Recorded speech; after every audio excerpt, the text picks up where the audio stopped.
Здравствуйте, дорогие друзья! Приветствуем вас на нашем дружном и очень интересном канале «Просто о сложном».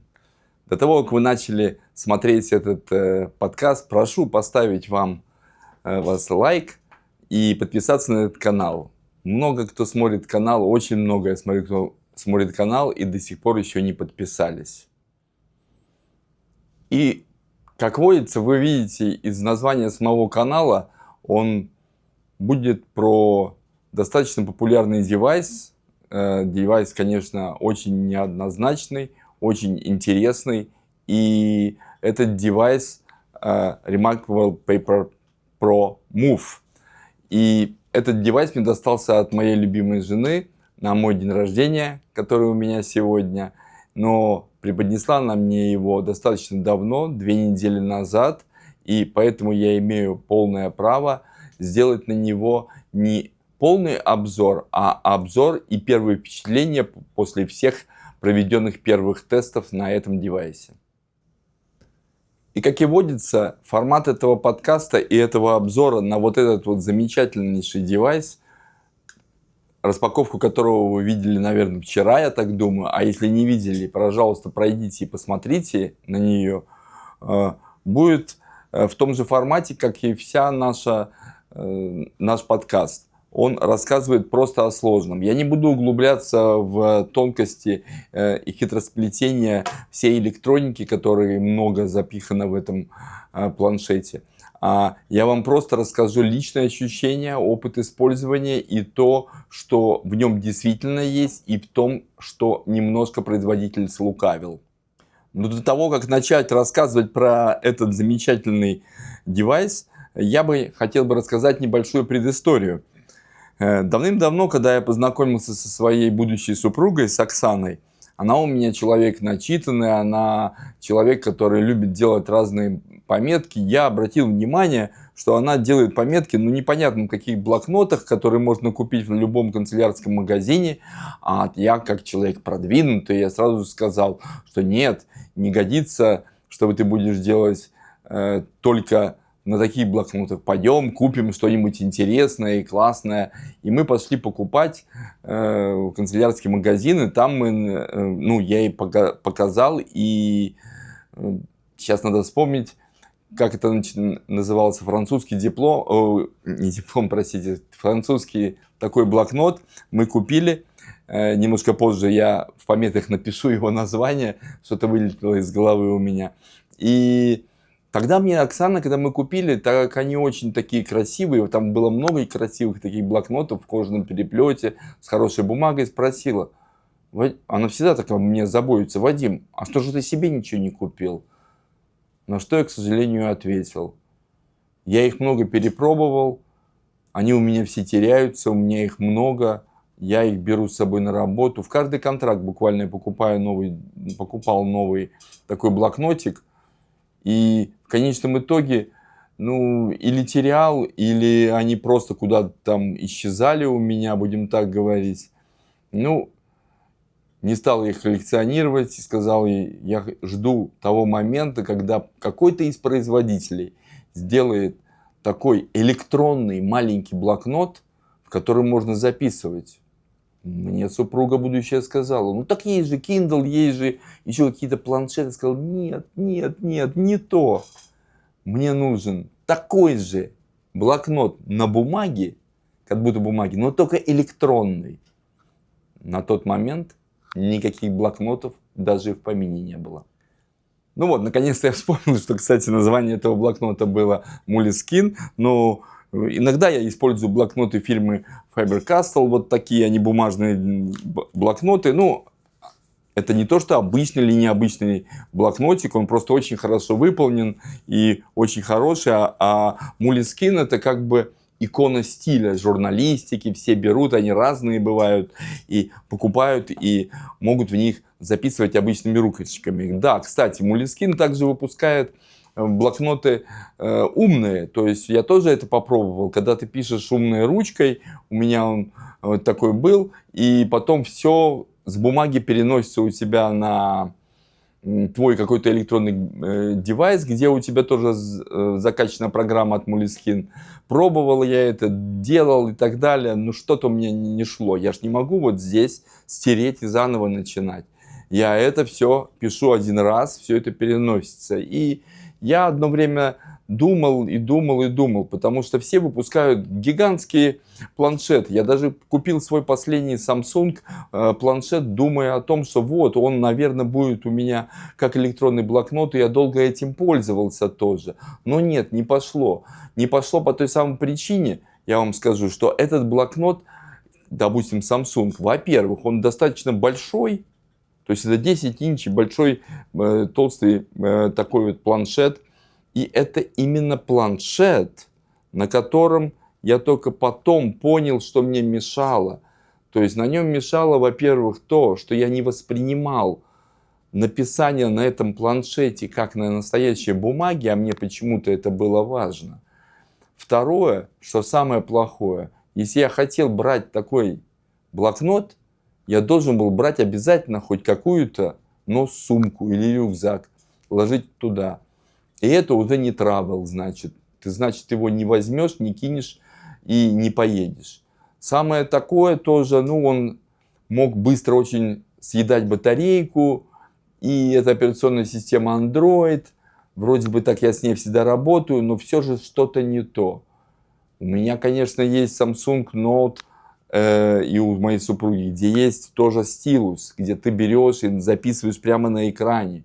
И вроде бы тоже это как бы работает. Но все равно ощущение чего-то ненастоящего. И я не понимал, что меня там раздражает, не давало мне покоя. И уже в этом рейсе по пути в Америку я увидел, что компания одна, норвежская, выпустила, о чудо, я прямо подскочил на кресле, то, о чем я всегда и долго так мечтал. Они выпустили, наконец, блокнот, который действительно может при сложном состоянии помещаться в карман, если не джинс, правда, если больших, каких-то рэперских, или там задний карман простых джинс, в карман, который очень необычно легкий, у которого меньше проблем с батареей, чем у этого было планшета Samsung.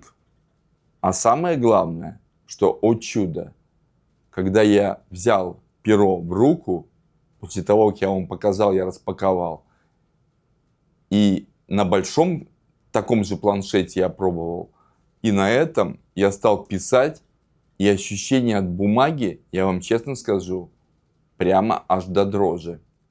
И самое интересное заключается в том, что не только они работали, вы можете во многих релизах посмотреть над этим экраном, это E-Ink экран, и там другая технология применяется, не как на электронных книгах.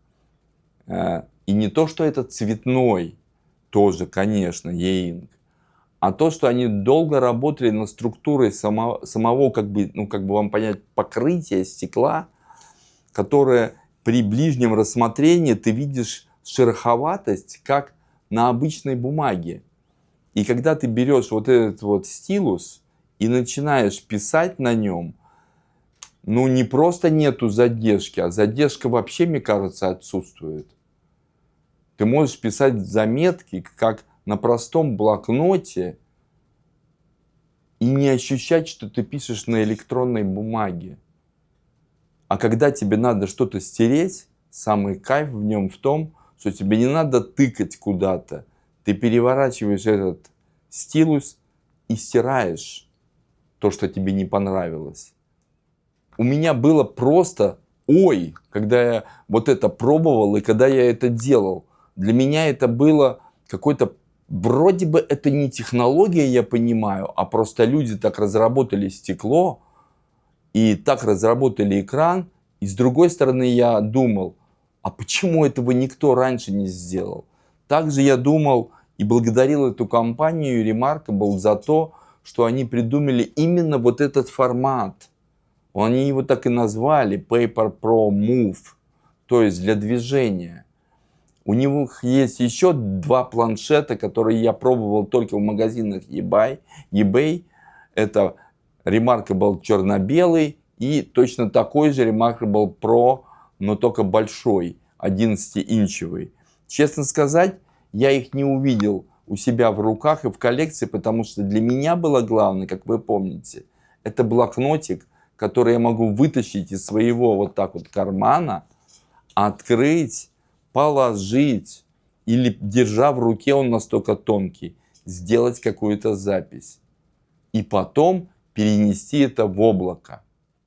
Я не буду знакомить вас со структурой, о том, как устроена вот эта вся иерархия папок или что-то. Она настолько простая, что любой человек, который возьмет этот блокнот в руки, сразу поймет, как на нем работать. Ты просто добавляешь папки или добавляешь блокноты. Большое количество очень тоже абы-кабы каких-то разработчиков делают темплейты называемые. Это PDF-файлы, которые снабжены киберлинком, и с помощью которых вы можете делать себе или календари, или блокноты, или какие-то to-do. Но я вам скажу честно, что существует некоторое количество программ, я даже не буду их рекламировать, но кто заинтересуется, пишите мне в личку, я вам расскажу, что это, с помощью которых вы сами сможете делать эти темплейты, не платя деньги. Я попробовал, они недорогие темплейты, я там платил по 4-5 долларов за каждый. И перепробовав все, понял, что не все они годятся для этого девайса. По той самой причине, что разработчики немножко лукавят. Они делают эти темплейты в основном под большие Remarkable. А когда появился этот малыш, они взяли, просто приписали Move. Но из-за того, что здесь дисплей 7,5 инчей, не все эти темплейты будут хорошо видны. И вам придется что делать? Вам придется переворачивать. Тут есть rotation и работать уже вот в таком стиле. Это, конечно, можно. Но для меня, лично для меня, это снова теряет всякий смысл. Потому что я бы хотел достать, держа вот таким образом в руке, взять вот так вот перо и начать писать. Я не хочу переворачивать и потом снова переворачивать. Я хочу работать в основном в одном положении. Поэтому, придя к какому заключению, я понял, что встроенных вещей, которые у него есть, мне уже достаточно. И взял только, к примеру, парочку листов, скачал PDF тоже для дел, которые насущных. Они легкие PDF-файлы и очень хорошо работают. Сразу вам скажу про темплейты то, что, чтобы вы не наткнулись на такое. Конечно же, можно их покупать, конечно, можно же грузить, но я, например, лично столкнулся с такой интересной штукой. Я загрузил, к примеру, темплейт Судоку. Наверное, вы знаете эту японскую умную игру, которая нам очень полюбилась с супругой. И оказалось, что этот PDF-файл, просто PDF-файл, они, конечно, для, большие, там, допустим, на 700 страниц PDF-файл, с кучей вот этих вот самих судоку и с кучей ответов для этого судоку, настолько оказался, наверное, не оптимизирован под этот девайс, что у меня девайс стал выдавать постоянный аларм, сигнал, что он перегревается. Хотя, конечно, я не ощущал особо. Но от греха подальше я этот темплейт удалил. И больше такие предупреждения на него не вылетали. Также на него, конечно же, существует большое количество ежедневников. Вот туда у меня есть одного типа. Календарей, еженедельников. Я вам скажу так, может кому-то это и подойдет, может кому-то это будет даже очень интересно. Но вот я даже с супругой поговорил и сам тоже подумал, а для чего мне нужен календарь? Или для чего мне нужен еженедельник? Для того, чтобы решать какие-то задачи, мне подходит как раз вот этот to-do list. То есть лист того, что я должен сделать, который я записываю и потом вычеркиваю сам маркером здесь, да. Это на работе, это вот по проектам, это дома. А календарь? Основное количество людей ведет календарь к тому, чтобы этот календарь выдавал тебе напоминание. Этот девайс напоминания вам выдавать не будет. То есть, записав сюда какое-то дело, если вы думаете, что вы о нем не забудете, глубоко будете ошибаться. Поэтому пришел к выводу, что как календарем переносным я им тоже пользоваться не буду, а буду пользоваться только как записной книжкой и книжкой для дел. Календарь я использую на своем хорошем телефоне, как и супруга. Потому что кроме того, что его там нормально видно, он синхронизируется со всеми девайсами, включая компьютер. Второе, он выдает те же самые предупреждения, что подходит какая-то дата, что-то у тебя запланировано. Вот там я это понимаю, это помощь. А календарь вести здесь для меня, это как бы календарь ради календаря, в который ты должен каждый раз заглядывать и смотреть. Он тебе наоборот будет много отвлекать. Поэтому с календарем я понял, я буду вести там. Но это опять же, что вы ждете от этого устройства? Я его покупал как замена моих простых бумажных блокнотов, чтобы больше, так сказать, не терять. Следующее. Мне нужен был блокнот, который, если что, чтобы он даже синхронизировался с облаком постоянно. И здесь это сделано, поверьте, на очень высоком уровне. Я синхронизирую через Wi-Fi. У меня есть программа на Windows, и этот девайс Remarkable работает просто как часики. Файлы, наверное, просто очень легкие, синхронизируются все записи, и это мне безумно очень хорошо нравится. Если сказать про темплейты, наверное, это все, и каждый может выбирать то, что ему приглянется, и каждый увидит то, для чего этот девайс он будет использовать. Как вы помните, я не покупаю девайсы ради девайсов. Теперь, к сожалению, я бы хотел поговорить о некоторых минусах этого девайса и сразу предупредить всех. Я сначала немножко, если честно, повелся на рекламу, когда я про него смотрел. Потом я его попробовал в магазине, только потом купил. Многие же люди будут смотреть только рекламу. Так вот, к сожалению, в рекламе, которую рекламируют блогеры, которым то ли Remarkable, то ли еще кто проплатил, не все так радужно. Теперь о том, что действительно не так уж и радужно. То есть, к сожалению, в этой гигантской бочке меда нашлась и ложечка дегтя. Первое, что в нем мне не то что не понравилось, я с этим смиряюсь, поэтому я до сих пор в большом восторге о нем. Но что я обязан, как блогер, предупредить людей, которые, наверное, смотрели только хвалебное, только заказное видео. Только заказное видео. Более вам скажу, вы посмотрите первый блог на русском языке в сети YouTube. А знаете почему? Наверное, вот почему. Потому что в Remarkable сказано, что у него есть много поддержки языков, операционная система только на английском, там еще на каком-то языке. И нету поддержки языка, когда вы обводите, и он переводит его в печатный. Тут есть такая функция. Перечислили языки, русского языка нету. Но есть клавиатура на русском, типа того, есть поддержка. Я притом это задавал вопрос ИИ там, и так далее. Да, говорит, русская клавиатура есть. Меня это не смущает, я владею неплохо английским языком, но сразу скажу, нету там никакого русского языка. Ни операционной системы, ни поддержки клавиатуры, ничего. То есть печатать на нем прямо на русском вы не сможете. Вы сможете напечатать в самой программе, она синхронизируется, и потом этот русский текст здесь вы увидите. Следующий и самый, наверное, минус, и мне это очень, конечно, горько, что они эту функцию очень-очень рекламировали, точнее не функцию, а возможности этого блокнотика, а оказалось это совершенно не так. И поверьте мне, я протестировал этот блокнот по-разному. Это то, сколько держит батарея.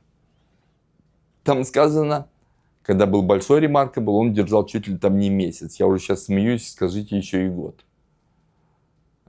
Типа маленький девайс, меньше батареи, он будет держать 2 недели. Ну, думаю, блин, 2 недели, классно, нормально. Я, конечно, не страдаю, что у меня дома нет розеток, я не могу хоть каждый день заряжать. Но все равно приятно, когда девайс столько долго держит. Ну и, в принципе, нормально. Это же электронные чернила. Вы знаете же принцип работы. Вы включаете, там статично, потом начинаете писать. В это время он начинает работать. Перестали писать, он снова статичен.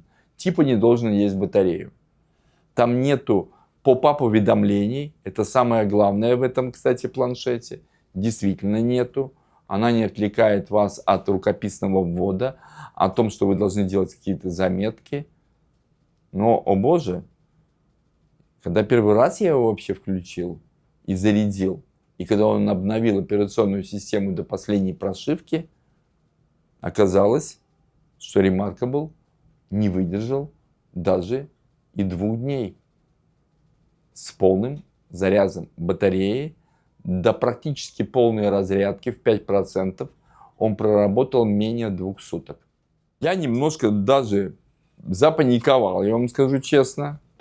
И взял вот этот вот крошечный красивый девайс и разглядывал его и смотрел. Операционной системы как таковой нету.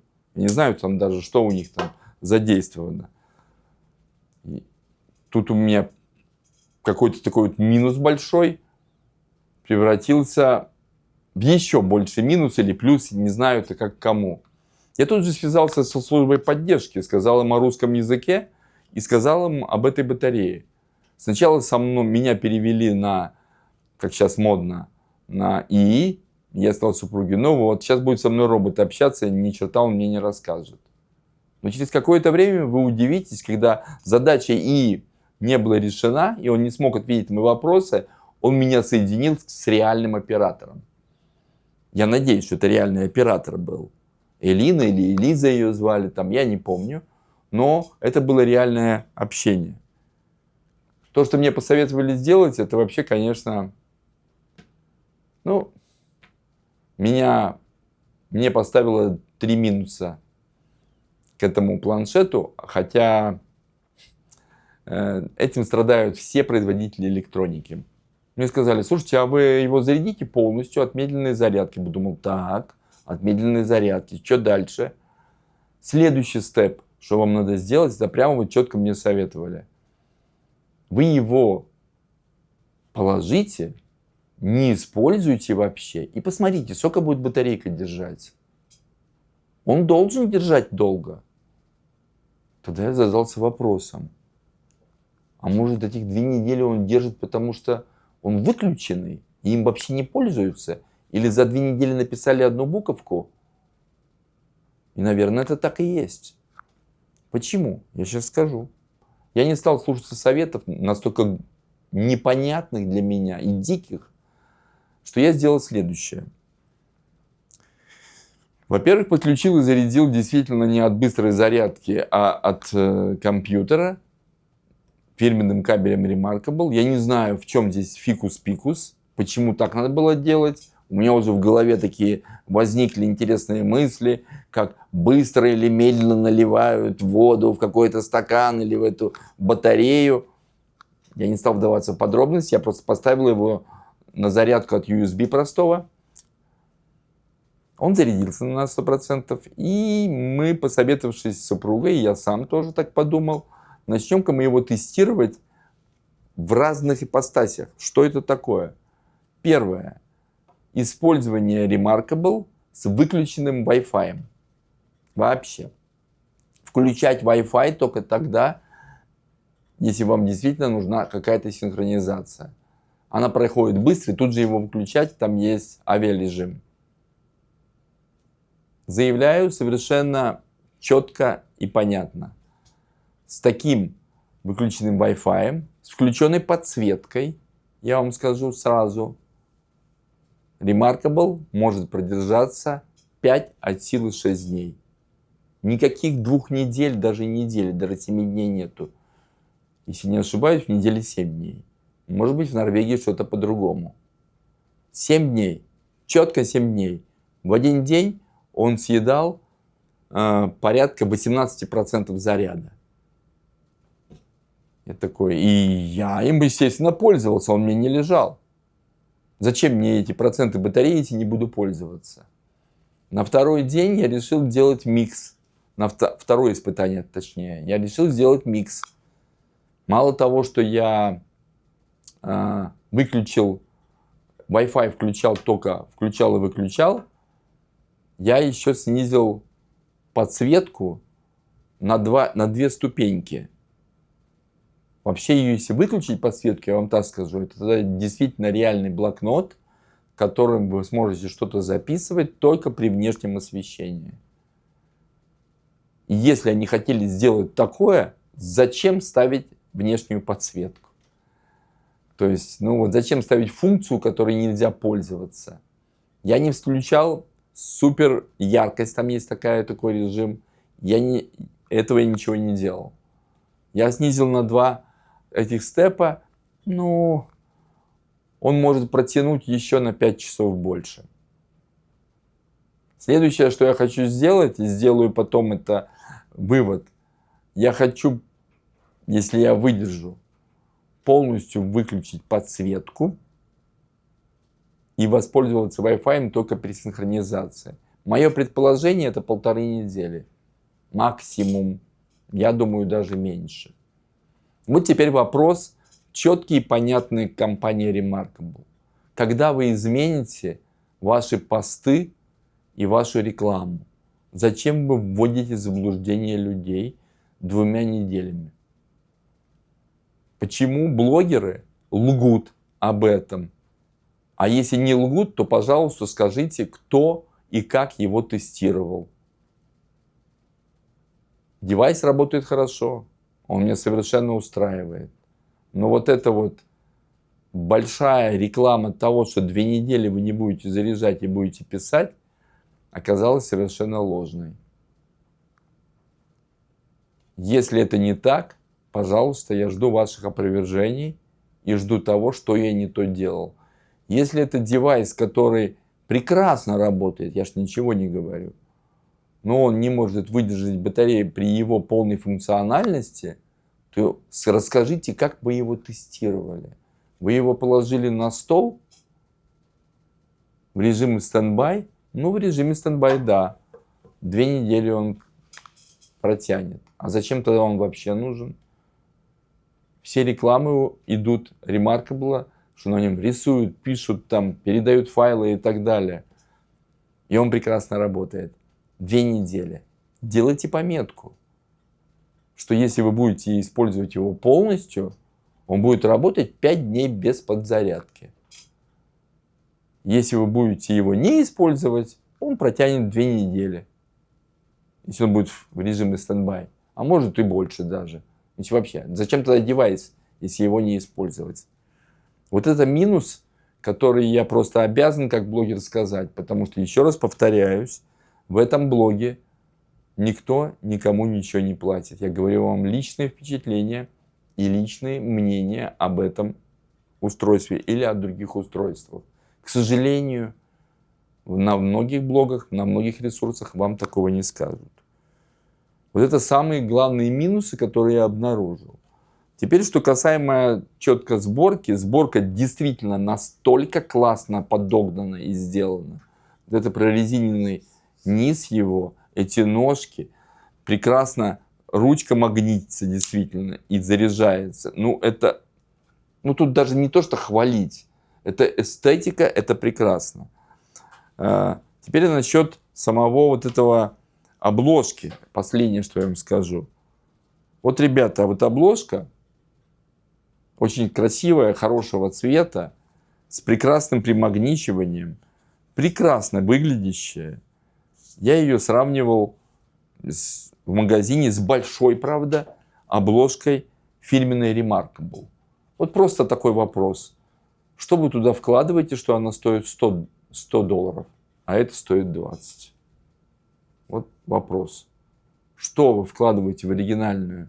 Может, мне стоит оригинальную купить? И вы туда положили что-то, что будет держать больше мою батарею? Тогда я ее незамедлительно пойду и куплю. Но если это не так, то не кажется ли вам, что цена слегка великовата? Девайс и так не очень дешевый для электронной книжки. А еще и сам блокнотик, само фолио точнее, будет стоить. Оно отличается от оригинального только тем, посмотрите, что на нем просто нету обозначения, что это сделано в Remarkable. Вот и все. Вот эти два вопроса и минусы, которые я хотел бы предъявить к этой компании, не предъявить компании, а подсказать людям, которые собираются купить, еще раз повторюсь, прекрасный, если вы настроены на электронную записную книжку, прекрасный, обалденный девайс, которым я просто, очень наслаждаюсь. Он мне очень нравится, и это действительно честно. Минусы есть, но я с ними смирился и обязан был вам об этом сказать. Теперь, как заведено, я хотел бы сделать вывод по этому девайсу, а вывод такой, для кого он предназначен и зачем он вообще-то кому-то нужен. Если вы хотите купить что-то, которое будет вам что-то там помогать, там выскакивать какие-то напоминания и так далее, это не для вас. Этот девайс достаточно узкоспециализированный, не дешевый, достаточно не дешевый. Посмотрите на их оригинальном веб-сайте. Он предназначен только для людей, которые делают какие-то схемы, наброски, записи в своих обычных бумажных блокнотах и хотят наконец перейти на высококачественный электронный блокнот. Но этот девайс совершенно не подходит для людей, которые намереваются делать какие-то произведения искусства и рисовать картины. Здесь нету смешания цветов, здесь большое ограничение по цветам, но их совершенно хватает для того, чтобы пользоваться им и пользоваться очень хорошо, как записной книжкой, как ежедневником. Но, напоминаю, без напоминаний, просто каждый раз заглядывая и смотря, а что мне предстоит сделать сегодня или что не было сделано вчера. Я еще раз хочу поблагодарить компанию Remarkable за то, что она выпустила такой прекрасный и классный, очень обалденный блокнот, который неприхотлив, легок, изящен, прекрасен для тех целей, которыми я хотел его наградить и для чего я его и купил. Мои ожидания, в принципе, оправдались полностью. И я полностью очистил свой стол, рабочее место, от всяких маленьких этих желтых стикеров. Если вы больны этими стикерами или маленькими листочками, напоминаю, он для вас. Я благодарю слушателей, которые посмотрели этот подкаст. Первый выпуск о Remarkable Paper Pro Move на русском языке. Подписывайтесь на мой канал. Поставьте лайк или дизлайк, если вам чем-то не понравилось это видео. До новых встреч и спасибо.